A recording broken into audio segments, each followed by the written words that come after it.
Yo, so last night I got this Gradius 1-all. It was my first time. It was my first time clearing Gradius. And this was not my most hard-fought clear. This is not, like, I didn't put, like, a whole ton of work into it. I think I played for maybe, like, 7 hours total over, like, the course of, like, months. This is, like, such a pick-up and put-down game for me that I just really kind of chipped out away very slowly. So 7 hours doesn't sound like a long time, but this is over, like, maybe, like, 3 months. 7 hours over 3 months. So pretty sporadic. Anyway,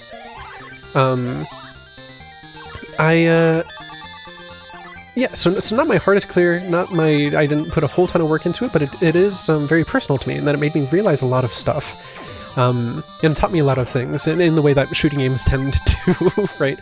We talk to anyone who likes shooting games, and we all pretty much talk about it for the same reason. It's like, oh, just the amount it reveals about yourself is so powerful. It's so strange. Anyway, so I want to talk to you about what I got out of Gradius here, because I really got a lot out of it, and I think it's worth sharing. I think a lot of people can get a lot out of what I got out of it, hopefully. That's what I'm hoping. So what made this so powerful to me is that I used to think that I didn't like Gradius. And my reason for this is the same as pretty much everyone else. You know, it's like, oh, it's too reliant on these power-ups, and it's impossible to, like, the checkpoints make it so that when you lose the power-ups, you can't really, like, the game is, like, built around the power-ups, and it's the power-ups. It's all about power-ups. And people don't like it when those things are taken away from you after just, like, losing one life, right? Because you die in one hit in this game. No shields, no nothing. And I just I believed that for a long time, just because that's what everyone else was saying, and I figured, okay, well, number one, these people certainly know more than I do, because they've spent more time with the game, and two, I'm spending time with the game myself, and I'm noticing this also as a trend. So even, you know, by the time I started getting into shooting games and really taking them seriously, like back in 2021, and I started learning that, you know, the truth of shooting games is that, you know, the strength comes from inside, right? You're not supposed to be relying on system to take care of things for you. You should not expect the game to play itself. And yet for a long time I just kind of accepted this of being true of Gradius. And so anytime I picked up the game, it was always kind of like mired by this like perception. It was mired by like this filter of like, well, this is what people think, and this is what I think too, just based on my very limited experience. So it wasn't until really taking it seriously like this, of sitting down and being like, okay, I want to understand Gradius, I want to learn it, and I want to become good at it, that I really realized that stuff is not really true at all.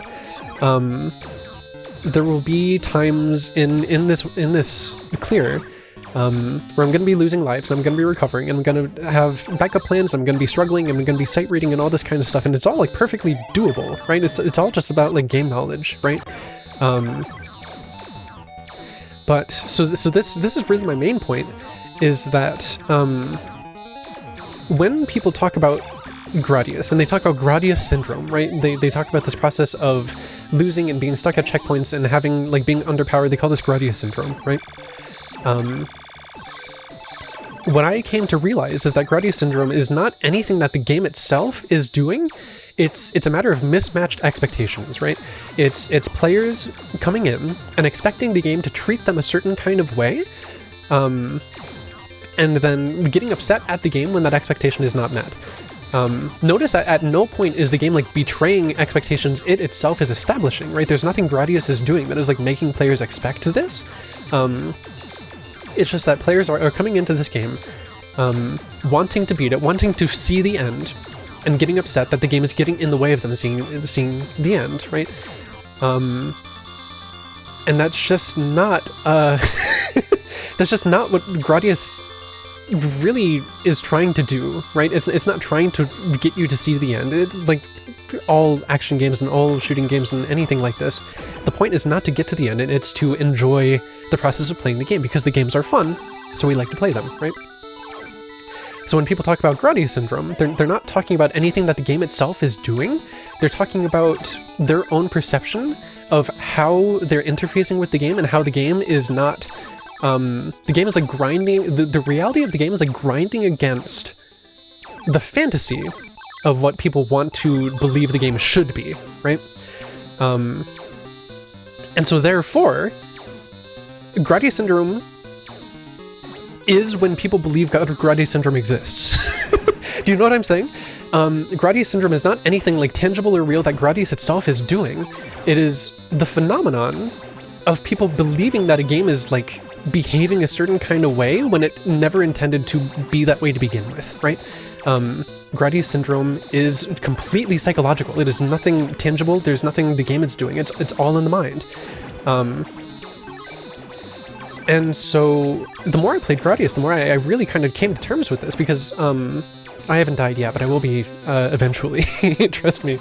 But there really is like no point in this game where I really found myself like... There are parts that are difficult, but there are no parts that I found completely unlearnable or completely unsalvageable or anything. See, that was just a totally stupid mistake, completely human error. I just ran straight into the wall for basically no reason. I was trying to dodge something that didn't even really needed to be dodged, and it just kind of happened. But so now I'm going to have to, you know, this isn't the part where I pull with the pause screen and start resetting. This is like, okay, well, I died. Let me see where I can keep going. And what I realized very quickly is that there is no checkpoint, there is no part in this game, there is no part of Gradius that is impossible to do without any pickups at all. There is no part. To the point where I'm not going to sit down and do this. I'm not a crazy person. But I find it completely and absolutely believable that people could get through like several, however many loops of this game without any pickups at all, without any power-ups. I really believe that. It would take a lot of knowledge and a lot of skill and a lot of patience and a lot of effort, but it's possible, right? This is not like an impossible thing or even like that ridiculous of a thing. It's just if someone was committed enough, they could do it. Which is, like I said, that's what all shooting games, that's what all action games, all this stuff, that's what it's all like. And so why we single out Gradius as being like uniquely cruel in this way, I really, the more I played the game, the more I really just did not understand that mindset. It became very confusing to me. Because, you know, even people who like shooting games, I've been playing and taking them seriously for about half a decade now. And even I fell victim to this mentality just because it was kind of like accepted to be true. And I accepted it to be true because I wasn't really truly interfacing with the thing. I would pick it up and I would let public perception inform my own perspective, right? Which is fine. That's how people work. You know, I can't sit down and formulate fully articulated thoughts on every single piece of art and culture that exists in the world. You need people to fill in some of the gaps for you. Sometimes that's called being social, right? But to this degree, another death. Look at this. I'm going to be able to recover just fine. I lost my train of thought there. What was I saying? I don't know. But the second I just interfaced with the thing directly and allowed myself to have my own experience and see what it is doing for me, and see just what the object is, not what is the idea of it, but oh my god, another one. This part I do think is probably the hardest part of the game for me, is this part, just this stretch before the volcano. I find it just very dense, right? It's very dense, especially without any options to help cover more of the field. But that's the thing, right? As you'll see, I'm getting through this without the options. It is possible. And it's not even that crazy. Like, it's just like game knowledge, right? It's just like recognizing what is safe to do, what is not safe to do. How do these enemies behave? At what angle do you need to be in relation to them before they start shooting? Like, all this kind of stuff.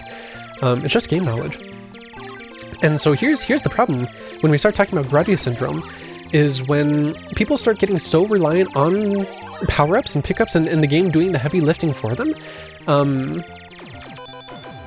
they outsource that. They outsource the learning. So when they're overpowered like this, and I do use the term overpowered on purpose, because I think, again, this base ship with no power-ups at all, I think it is like perfectly serviceable for basically the entire game. Because you'll see most stuff goes down in one shot anyway. So when you get all these options and you get the laser ability and you get the missiles and all this kind of stuff, it is like extremely overpowered. And people use the fact that the ship is overpowered to kind of take the weight off. And they decide they don't need to learn the game anymore. So then when they get stuck in these checkpoints and they get stuck with the base ship's abilities, the problem is not that the base ship is too weak to handle these challenges, it's that they haven't mentally prepared themselves to... They are not equipped to handle the challenges because they haven't had to learn them, because they let the game do the heavy lifting for them. They let the game take care of... Just so many stupid deaths. They let the game take care of the challenge for them, instead of stepping up and trying to accomplish this on their own, and recognizing what it is the game is doing, and all this kind of stuff, right? So in this way, you know, I've said it before and I'll say it again, that Gradius Syndrome is just, it's this mismatch of the player expectation, and why it's become so, like, pervasively, like, accepted as objective truth, is frankly scary to me. It's scary that I fell for it, right? Like, I feel like propaganda, and I've only now like broken out of the system and recognized, like, oh no, these what these people have been saying this whole time is just definitely completely untrue. But I fell for it. I fell for it because, you know why? Because it's easy. Because it's easy to accept stuff like that. Just, oh, this game is too hard for me. Oh, it's too unfair. All this kind of stuff. It's so easy to accept that instead of recognizing, like, oh no, if I just like take the time and recognize what it is and learn this stuff and just like treat it with respect. There's a lot for me to discover there. There's a lot of value to extract. There's a lot of depth to probe, all this kind of stuff. So that was really exciting to me. Obviously, I've gone through this process with however many other shooting games, Mushihime-sama and Debunking Gradius and all this kind of stuff. But Gradius was the first time where I took a game that I thought wasn't good, and I let myself realize it was good. I did find a lot of enjoyment out of it, because I accepted what it was, and I didn't bellyache, and I didn't moan, I didn't grumble.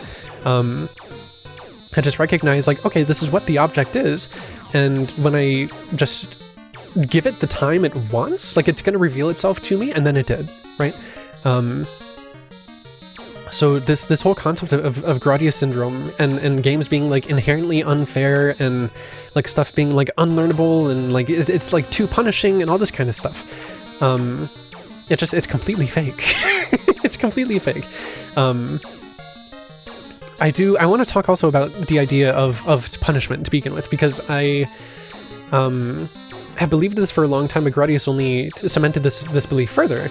That the idea of a punishing game, the more games I play, the more I also just believe that doesn't exist. I don't believe, like, punishment exists in video games. I think challenge exist, and I think difficulty exists, and I think high expectations exist. But I don't think, like, punishment is true, because if you're playing a game and the game is fun and you're enjoying the time with the game, then spending more time with it is not punishment. When you get to spend time learning a game, that is not a punishment. That's you spending time with it. That's you recognizing and learning and appreciating it.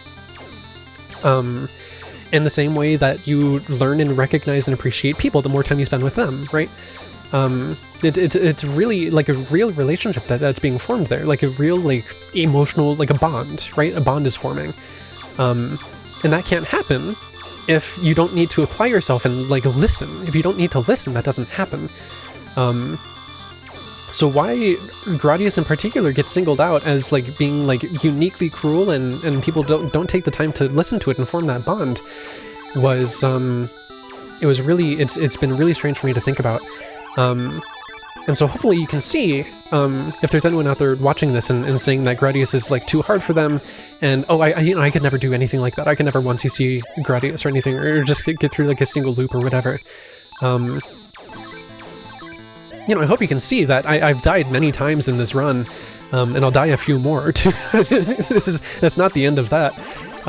It is extremely possible. Again, I did this in, like, 7 hours, and I recognize I have maybe more experience with shooting games than some other people do. But 7 hours is, like, not a lot of time. This Gradius Origins collection, it keeps track of the amount of plays you do, and I found out that I only did 52 clears of this. 52. Or not clears, 52 like sessions of this, 52 sessions, like runs. And that's, like, not a lot. That wound up to, you know, only about, like, 7 hours. And if we consider this in the terms of, like, actual arcade, let's assume this is an arcade cabinet, And every time I wanted to do one of those runs, I had to put in like a quarter or a dime or something, let's say a quarter. That's only like what, like $13? It's like, it's not that ridiculous. This idea that these games are too hard to the point of like being unfair so that they just suck the money out of you. It's like, I'd be glad to give Gradius $13. Like, that's not, I'd rather give Gradius $13 than like, I don't know, like Clair Obscure, or like however much money it wants, or the new Zelda game, like $70. Like, I'd be so much more willing to give Gradius $13 than like anything else that's like really happening right now, right? Because of the value proposition. The amount that I personally got out of Gradius philosophically, emotionally, is worth so much more than like really anything else on the market. That's like that's a whole different conversation. That is totally different. But people talk about like quarter munchers and these arcade games being unfair to like extract the money. It's like, I don't know, $13, like take it. Like, it's, you can have $13, it's fine. I don't know. But yeah, we are coming up on the end of this Gradius run here. This is the final stage. So I guess yeah, I want to mention this is my first time sitting down and recording like a 1cc commentary. And the reason for this is because I've been wanting to make like a proper like sit down like scripted video essay about a lot of this stuff for a long time. But I could never, I don't know, something about like sitting down and writing a script and like formulating my thoughts in this way where it needs to be like permanent and evergreen and like intellectual and meaningful and like insightful to people was like really daunting. So I want to shout out The Hidden Fortress and Samsonite STG for having some really great 1cc commentaries that made me realize like you can just sit down and talk about stuff that matters, and it's not like less valuable than if you sat down and scripted it, right? There is value to writing a script in that you can articulate yourself better and like proofread and all this kind of stuff, but I don't know, I've had this conversation enough times, enough ways, and enough different venues and with enough different people that there's another one, that it's like, okay, no, I believe my beliefs enough that I believe I can sit and talk about them, and I think I've been doing a fine job, thanks. So I want to shout out those guys for showing me that like I don't need to like... The other thing too, the thing about a video essay is that it like commands respect inherently, right? You sit down and you release a video essay and people are like, oh, okay, this is a video essay, I'm gonna sit down and listen to this and take it seriously. And in the same way, I guess kind of in the spirit of Gradius Syndrome being fake, I do kind of want to like push that back against that myself, like in my own mind, and be like, no, I don't need to sit down and write a script and record like all this B-roll for like people to think what I have to say is like valuable. I don't have to believe that. So this is my first like attempt, my first like run of trying something like that out. I'd like to do it more if everyone is interested, and if you're not, I'm probably going to do a few of them anyway. This is my first time seeing that gate. So I ran through, I didn't realize it was closing, so I said, shit, I gotta get in there. So yeah, I'd never seen the ending of Gradius before, so I'm just sitting here, it's like, am I doing damage? And that happened, I got killed there, and I was like, because I've never seen this ending before, I was like, was that like an actual unreactable attack? Did I just get like memo like filtered? Did I just lose the 1cc on like the final attack I didn't know was coming, and then this loop started? And I was like, okay, no, it's actually fine. So I go up, I'm like, okay, well, let's see how far I can go. And then immediately the game over. I saw that one bullet and I said, did that thing just shoot a bullet? And then the second one came out and I got rinsed immediately. So that's the replay. That's my one all clear of Gradius. I also want to shout out Sylvie, who has been showing a lot of really great strategies for this game, especially a lot of great like backup strategies for needing to pick up at a checkpoint without any power-ups or anything. Those have been really useful to me in getting this clear. My homies on the Intercredit forums, who have for this past half-decade really been encouraging me in my STG journey and all this kind of stuff, and of course all my personal friends who have been doing this too, encouraging Robin, Griffin, Frankie, all my homies. I don't know why I feel like I need to like shout people out, but I guess because this is like such an important thing to me. This is like, this Gradius 1 all clear is like such like a milestone to me. I got it pretty quickly and without too much trouble, but it really, like, philosophically and emotionally, like, means a lot to me. So yeah, thanks to everyone who has been, like, encouraging me and been interested in me pursuing this kind of stuff. And I hope to show you more of this sometime soon, I hope. More 1-0s or more 1cc's and all this kind of stuff, just sharing my thoughts more. So yeah, thanks, and I'll be seeing you.